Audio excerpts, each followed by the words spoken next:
नमस्कार दोस्तों, एक बार फिर से स्वागत है एक और नए जानकारी भरे वीडियो में। मैं हूं आपका दोस्त गिरीश। दोस्तों, सर्दी अच्छी खासी पड़ना स्टार्ट हो गई है। अगर आप देख रहे होंगे तो आपको लग रहा होगा कि मैं नाइट में या फिर अर्ली मॉर्निंग वीडियो शूट कर रहा हूं, तो ऐसा नहीं है दोस्तों। अभी यहाँ पर 11:30 का दिन का टाइम हो रहा है, अगर आप यहाँ देखेंगे तो। और जो टेम्परेचर है 16 डिग्री यहाँ पर हो रहा है, MID में आप देख पा रहे होंगे।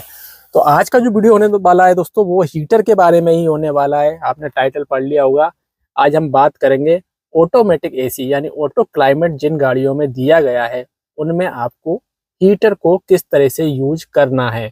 अब आप कहेंगे कि हीटर को यूज करने में कौन सी बड़ी बात है, ऑटोमेटिक AC में ऑटो में डालिए, टेम्परेचर को हाई कीजिए। तो देखिए दोस्तों, अगर आप नए ड्राइवर हैं या आप पुराने ड्राइवर भी हैं, तो मुझे लगता है कि बहुत सारे लोगों को सही से ऑटो AC यूज करना नहीं आता, चाहे वो गर्मी में करें चाहे वो सर्दी में करें। तो हम दोस्तों यहाँ पर हीटर की बात करें, क्योंकि सर्दी का मौसम है।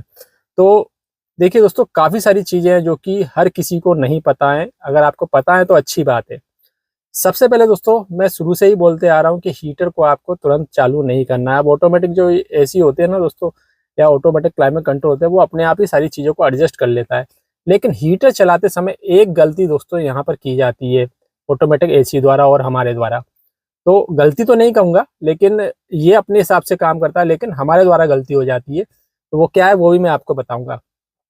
देखिए दोस्तों, ये हमारी गाड़ी में ऑटोमेटिक AC दिया गया है। आपकी गाड़ी में किसी भी तरह का ऑटोमेटिक AC हो, उसमें एक डिस्प्ले जरूर दी जाती है, सारी इन्फॉर्मेशन यहाँ पर दिखती है। और इसमें अच्छी बात ये होती है कि जितना हम टेम्परेचर सेट करते हैं वो यहाँ डिस्प्ले में दिखता है। जैसे कि मैं इसको ऑटो में अगर सेट करता हूँ, ऑटो का बटन दबाता हूँ, तो देखिए यहाँ पर हाई टेम्परेचर हमने कर रखा है। हम अपने हिसाब से टेम्परेचर को सेट कर सकते हैं। अभी देखिए 30 कर दिया, 29 कर दिया।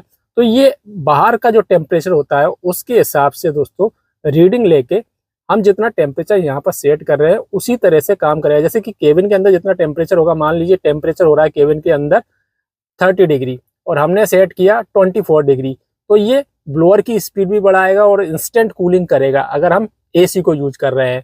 ठीक है, इसी तरह से अगर हम हीटर को यूज कर रहे हैं, अंदर का टेम्परेचर हो रहा है मान लीजिए 16 डिग्री हो रहा है और हमने सेट कर दिया इसको 30 पे या हाई पे, तो हमने हाई पे सेट कर दिया, तो ये सारी चीज़ें अपने आप करेगा। क्योंकि अभी गाड़ी का इंजन ऑफ है, तो ये देखिए ब्लोअर की स्पीड को बढ़ा नहीं रहा, जबकि ऑटो में हमने इसको डाल रखा है। अगर आप यहाँ देखेंगे तो यहाँ पर एक चीज़ आपने देखी, देखिए मैं इसको बंद करता हूँ और जैसे मैंने टेम्परेचर को हाई पे सेट कर रखा है, तो मैं ऑटो का बटन दबाऊंगा तो हीटर को काम करना चाहिए। लेकिन दोस्तों यहाँ पर एक चीज़ ये कर रहा है, देखिएगा आप गौर से, कि AC का जो स्विच है ना इसने ऑन कर दिया, यानी AC का कंप्रेसर भी ऑन कर रहा है। अगर आप यहाँ देख पा रहे हो तो यहाँ पर भी AC लिखकर आ रहा है। तो इस कंडीशन में दोस्तों ये इंस्टेंट कूलिंग नहीं करेगा। सबसे पहले तो मैं आपको बता दूंगा, आपकी गाड़ी थोड़ी 1-2 किलोमीटर चल जाए उसके बाद ही आपको हीटर को यूज करना है। अदरवाइज हीटर कूलिंग नहीं करेगा, क्योंकि जब तक गाड़ी के इंजन में पड़ने वाला कूलेंट गर्म नहीं होगा तब तक हीटिंग नहीं होती है। तो इस कंडीशन में हमको थोड़ी देर बाद ही हीटर को ऑन करना है। दूसरा, यहाँ पर जैसे इसने AC स्विच को ऑन किया तो जो हीटिंग करेगा वो उतने अच्छे से नहीं कर पाएगा। इसीलिए दोस्तों जैसे ही आप हीटर को ऑन करें तो AC स्विच को करना है ऑफ, क्योंकि अननेसेसरी दोस्तों आप फ्यूल भी बर्न कर रहे होते हैं और कूलिंग होने के कारण दोस्तों यहाँ से वेंट से जो गर्म हवा है वो प्रॉपर नहीं आती। दूसरा, इंजन में पावर का भी लॉस होता है। आपको पता है जब भी हम AC को चलाते हैं तो AC का जो कंप्रेसर होता है वो इंजन से घूमता है, ये मैं आपको कई वीडियो में बता चुका हूँ। ठीक है ना, तो हमको इसको बंद कर देना है, जिससे फ्यूल भी बचेगा, साथ में इंजन का जो पावर लॉस होता है कंप्रेसर को घुमाने में वो भी बचेगा, यानी गाड़ी का पिकअप भी अच्छा रहेगा, कहीं गाड़ी दबेगी नहीं। अगर आपकी गाड़ी का इंजन छोटा है तो ये चीज़ आपको ज़्यादा फील होती होगी कि ऐसी चलाते समय इंजन थोड़ा सा जो है लोड लेता है और गाड़ी दबती है। तो आपको ये बंद कर देना है। आपकी गाड़ी में अगर ऑटोमेटिक AC है तब भी, और अगर आपकी गाड़ी में मैनुअल AC है तब भी आपको AC स्विच को कभी भी नहीं दबाना है। ये मैं आपको कई वीडियो में बोल चुका हूँ। ठीक है, अब यहाँ पर आप देख पा रहे होंगे कि हमारी गाड़ी का जो हीटर है वो अच्छे से काम नहीं कर रहा है। अब वो काम इसलिए नहीं कर रहा है क्योंकि गाड़ी का इंजन है ऑफ। जब तक आपकी गाड़ी का इंजन ऑन नहीं होगा, इंजन गर्म नहीं होगा, तो हमारी गाड़ी का जो हीटर सिस्टम है वो काम नहीं करेगा।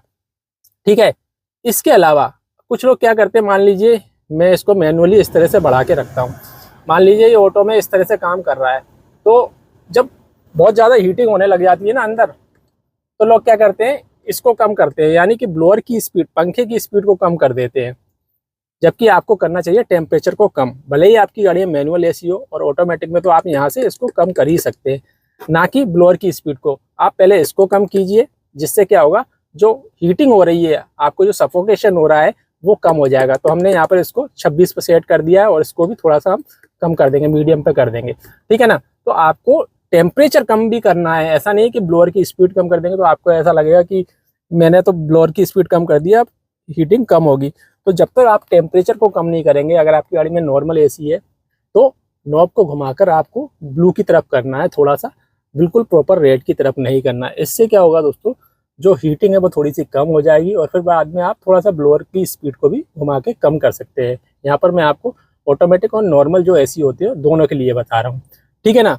और जैसा कि मैंने कहा कि गाड़ी थोड़ा 1-2 किलोमीटर चल जाए उसके बाद ही आपको हीटर को ऑन करना है, अदरवाइज हीटर काम ही नहीं करेगा और आप सोचेंगे कि ये काम क्यों नहीं कर रहा है, ठीक है।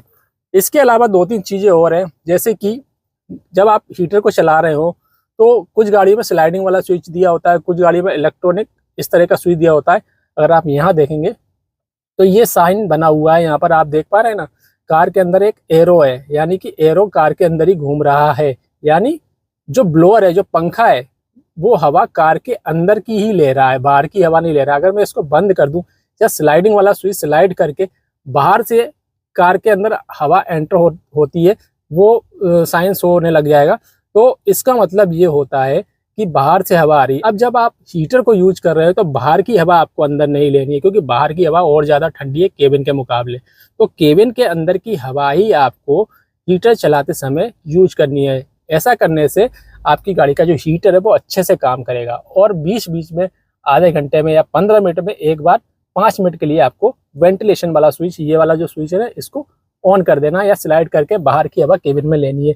ऐसा करने से ये होगा कि गाड़ी के अंदर सफोकेशन कम होगा और विंडशील्ड पर भी फॉग कम आएगी, ठीक है। तो हीटर का यूज करते समय एसी स्विच का भी यूज नहीं करना है आपको। दूसरा, आपको बाहर की फ्रेश एयर को केबिन में अंदर नहीं आने देना है, इससे हीटर अच्छे से काम करेगा। साथ में जो एक्स्ट्रा फ्यूल बर्न हो रहा है एसी का स्विच ऑन करने से और इंजन में पावर का लॉस हो रहा है वो भी नहीं होगा, ठीक है। और जैसा कि मैंने कहा, ऑटो में जैसे ही हम डालते हैं तो ये सारी चीज़ों को अपने आप एडजस्ट कर लेता है। तो अगर आपको ज़्यादा ऐसा लगता है कि बहुत ज़्यादा जो है गर्म हवा फेंक रहा है, हीटर सफोकेशन होने लगा है, तो टेम्परेचर को कम करते जाइए। ऐसा करने से क्या होगा कि टेम्परेचर कम हो जाएगा, हीटिंग कम होगी और आपको कोई दिक्कत भी नहीं आएगी, भले ही आपकी गाड़ी को ऑटो में रखिए आप, ठीक है। और यहाँ से जो है आप मैनुअली घुमाने वाला नॉब है तो घुमाकर भी फैन की स्पीड को कम कर सकते हैं, ठीक है। तो इस तरह से आपको ऑटोमेटिक क्लाइमेट कंट्रोल में हीटर का यूज करना है, एसी स्विच का यूज कभी भी नहीं करना है। अगर आपको एसी स्विच का यूज करना है तो मैं आपको पिछले वीडियो में बता चुका हूं कि इसका यूज कब करना है। अगर आपने वो वीडियो नहीं देखा तो पिछला वीडियो देखिए, आपको सारी जानकारी मिल जाएगी। तो ये एक जानकारी थी ऑटोमेटिक क्लाइमेट कंट्रोल में हीटर किस तरह से यूज करना है। अगर आपको ये जानकारी पसंद आई हो तो वीडियो को लाइक जरूर कीजिएगा, शेयर जरूर कीजिएगा। अगर आपने चैनल को सब्सक्राइब नहीं किया तो इस तरह के इन्फॉर्मेटिव वीडियो देखने के लिए चैनल को भी सब्सक्राइब कीजिए। धन्यवाद।